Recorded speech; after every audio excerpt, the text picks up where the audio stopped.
Plans for 2 new freeway underpasses in St. George are on hold after the city lost an $87.6 million federal grant.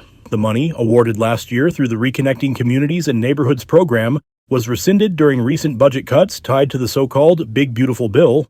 Mayor Michelle Randall said the cut halts both the underpasses at 400 East and 900 South and complicates a planned expansion of Interstate 15, leaving the city in a holding pattern. We're disappointed, obviously, because it puts a stop on the underpasses for sure, but it also puts a stop on I-15 being expanded. So right now we're just in a holding pattern.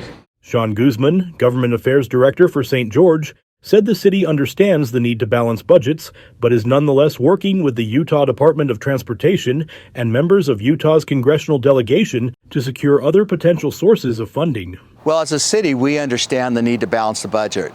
Every year, our council has to make tough calls between essential projects. We see this as just one of those tough calls that needed to be made. This particular grant, the Trump administration felt that it did not fall squarely within the goals that they have of putting in infrastructure for necessary transportation needs. For us, we think this project falls squarely within the goals of both the Secretary of Transportation and the administration. What we're doing right now as a city and working closely with UDOT is working with our congressional delegation to identify other grants that might be available. And I will say this, that especially Senator Curtis's staff and Representative Malloy's staff have been very good about contacting the Secretary of Transportation, Sean Duffy, and asking him to assist us in identifying other grants that we would qualify for to make up for the funding gap.